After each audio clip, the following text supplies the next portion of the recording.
creo que para saber cómo es este tema de la deuda tenemos que saber dónde estamos parados. Y nosotros estamos parados a partir del 1976, por un lado, en lo que se llamó el Consenso de Washington, que son la apertura importadora, la desregulación, la extranjerización de empresas del Estado.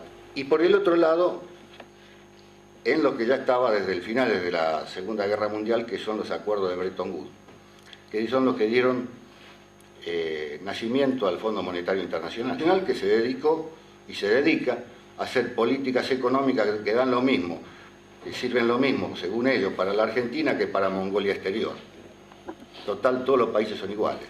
Hay cosas que se dieron en todo este proceso del endeudamiento y sobre todo cuando se hizo el juicio de Alejandro Olmos, que son realmente, hasta parecen cosas de broma, ¿no? Por ejemplo, el juez, uno de los jueces, de los tantos jueces que tuvo la causa Olmos, en un determinado momento le pregunta a Walter Klein cómo es posible que durante años no haya habido registros contables de la deuda. Y Walter Klein le contesta con toda frescura: no, pero nosotros lo que pasa es que nosotros procedíamos por estadística. Nosotros nos llevamos la cuenta de una estadística la que llevamos. Bueno, pero también hay muchos años en los cuales ni siquiera hay estadística. Ah, no, mire, ¿sabe qué pasa? Martínez Dios tenía una libretita negra, ¿vio? Entonces le anotaba ahí en la libretita negra lo que entraba, lo que salía y para dónde iba. Y bueno, pero esa libretita negra no está. Y qué sé yo, cuando se fue Martínez Dios, se la llevó. O sea, los destinos económicos de un país estaban anotados en la libreta del almacenero. Estaban anotados en una libreta de almacenero. Y yo creo que es el momento de empezar a decir y a dar nombres de quiénes son los responsables de todo este desastre. Porque a veces parece que uno habla por generalidades y no dice quiénes son los responsables. Y vamos a decir lo que son los responsables concretos que están en este juicio, que hace un ciudadano común y corriente, que fue don Alejandro Olmos, que inicia un juicio en pleno proceso militar en el año 1982, que entrega todo el resto de su vida a esta causa y a esta investigación, que finalmente en el año 2000 tiene un fallo en donde se delimita que la deuda argentina es fraudulenta, es ilegítima, que es una deuda contraída contra todos los intereses del país. Hay una frase muy clara en el fallo del juez Ballestero: pusieron de rodillas al país. Pusieron de rodillas al país. Desde entonces, nuestro país está de rodillas. Y el fallo de Ballestero que él mandó al Congreso Nacional, ninguno de los caraduras eso fue capaz de tomarlo como bandera y llevarlo adelante y denunciarlo y gritar tanto que lo tuvieran que escuchar. No puede ser que hace 12 años que está el fallo allí y que a nadie se le haya ocurrido sacarle el polvo siquiera. Los responsables de esto son, en principio, los 3 ministros de Economía del gobierno militar. En primer lugar es Alfredo Martínez Dios, que es y lo dijo claramente en una audiencia en la Cámara de Diputados. Y bueno, pero si nosotros no tomábamos deuda, el sistema se caía. ¿El sistema aquí en la Argentina? No, se caía el sistema financiero internacional. O sea, él no era ministro argentino, aparentemente. A él le importaba el sistema financiero internacional, porque esos eran los verdaderos patrones de José Alfredo Martínez Dios, que sigue viviendo acá en el edificio Cábalas. Luego están Lorenzo Sigó, Roberto Aleman, todavía sigue sacando, creo, el diario La Razón, y Jorge Güeve, el que apuesta al dólar pierde. Siguen los 4 presidentes del Banco Central, doctores Adolfo Diz, Egidio Llanela, Domingo Cavallo, que tiene un adicional, porque él nacionaliza la deuda privada. Le mete la deuda privada, se la mete al Estado argentino, es decir, al Estado argentino, a todos nosotros y a todos los hijos y los nietos nuestros. Julio González del Solar, y quiero hacer una mención especial para uno de los que figuran en este juicio, que es José Luis Machinea, que fue gerente de finanzas públicas del Banco Central y que después dijo: yo no fui, yo no estuve. Cara rota. Bueno, estuvo.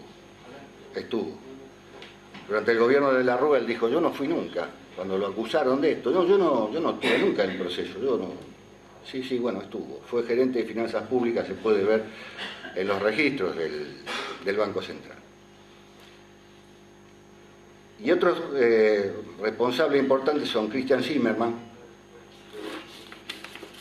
ex vicepresidente del Banco Central, Enrique Folchini, Francisco Soldati. ¿Le suenan estos nombres? Ex directores del Banco Central, y Guillermo Walter Klein, viceministro de Economía de Martínez de Oz. Este Klein es o era socio del estudio Klein y Mayral, que fue allanado en algún momento por una comisión de la Cámara de Diputados en 1984, en busca de documentación que probara la connivencia de los bancos extranjeros con los acreedores, con funcionarios del gobierno. Y como ocurre muchas veces en la Argentina, un juez posteriormente ordenó devolver la documentación a Klein y la investigación de diputados quedó en la nada. Esto como anécdota, en este estudio Klein y Mayral figuraba el hijo de Mariano Grondona, que también estaban metidos en toda esta tramoya. Es decir, si hay alguna deuda legítima, ya la pagamos, y la pagamos muchas veces y con creces. La deuda que tenemos nosotros en su origen es una deuda ilegítima y fraudulenta, aparte de ser odiosa, porque la contrajo en principio un gobierno militar sin control del Parlamento, sin control de las cámaras. Porque no existe registro contable de la deuda externa, de sus intereses y de los avales del Estado. Porque existía una contabilidad paralela, la famosa libreta negra. Los créditos tomados en bancos extranjeros eran depositados a plazo fijo en esos mismos bancos a una tasa de interés inferior a la que se pagaba para conseguir el dinero. Las empresas públicas eran forzadas a endeudarse para obtener divisas con las que sostener la apertura económica. Las divisas obtenidas eran volcadas al mercado de cambio para favorecer esa apertura económica. No había control sobre la deuda contraída por empresas privadas con avales del Estado. La administración de la deuda se transfirió a un comité de 7 bancos, liderado por el Citibank, que también figuraba como acreedor. Es decir, los supuestos acreedores nos dicen cuánto debemos, cuánto tenemos que pagar, cuánto pagamos. O sea, ellos deciden nuestro destino, el tema de las refinanciaciones.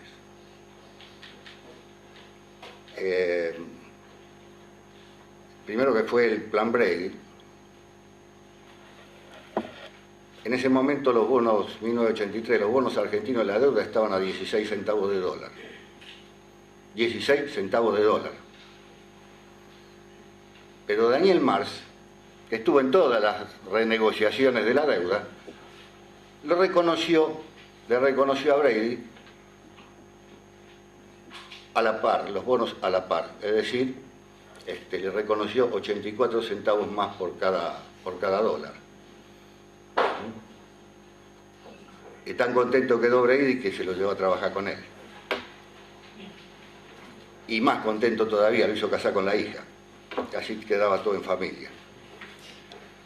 Y la verdad que un tipo que te hace ganar 84 centavos por cada dólar, la verdad que es un tipo brillante.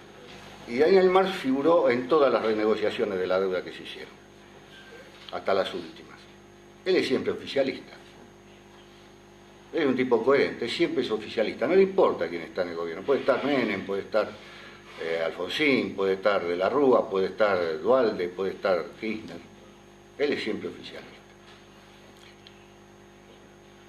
Y si tenemos en cuenta que los bancos, cuando hacen estas renegociaciones, ya por norma pagan una pequeña coimisión del 5%, digamos que Daniel Marx en este momento es una persona que tiene algunos medios económicos. Argentina es una deuda ilegítima, fraudulenta y odiosa, que mientras no nos saquemos esta losa de arriba del cuerpo, no vamos a poder reconstruir realmente una Argentina como la que todos queremos.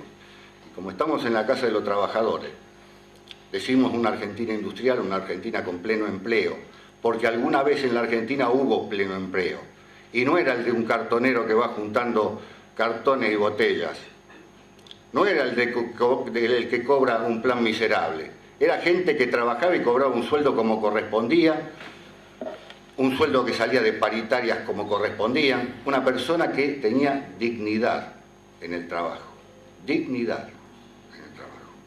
Por eso, cuando nos dicen que, bueno, ya, y bueno, pasaron tantos gobiernos, viejo, con el tema de la deuda, ustedes siguen con el tema de la deuda. ¿Cuántas veces, no, Manolo, nos habrán dicho lo mismo a nosotros en el foro de la deuda eterna?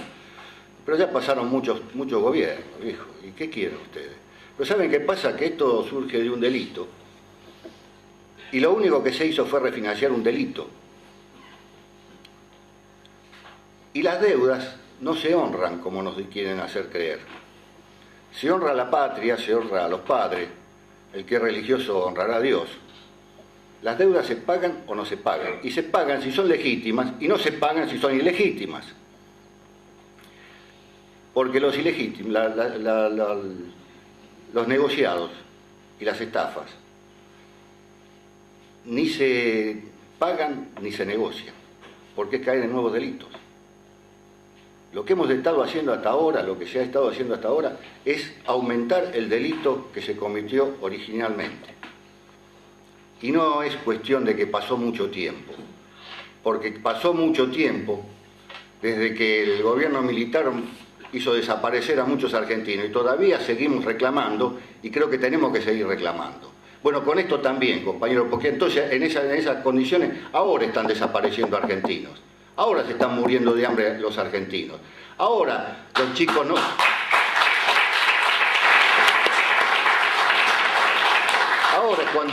Ahora es cuando los chicos no pueden, van al colegio, en muchos casos nada más que para recibir un plato de comida. Esto en la Argentina, esto no se puede tolerar. Y como dijera el general Perón, antes de tomar un crédito de los usureros internacionales hay que cortarse la mano. Esto es lo que creo que tenemos que tener como norma. Y creo que es muy bueno que hayamos hecho esto en la clase de los trabajadores, porque si esta tarea no la toman los trabajadores argentinos y el pueblo, nosotros vamos a vivir por muchísimo tiempo en una colonia y en la dependencia y en esta situación de absoluta y total entrega de nuestro país, y tenemos muy poco futuro si no lo hacemos, si no nos ponemos realmente a hacer esto. Por eso yo creo que la deuda externa aparte es uno de los temas económicos, pero a su vez políticos, fundamentalmente políticos, que tiene que ser el eje para un gran movimiento nacional, para reconstruir un gran movimiento nacional y poder llevarnos hacia una Argentina libre y soberana. Les agradezco a todos ustedes la atención.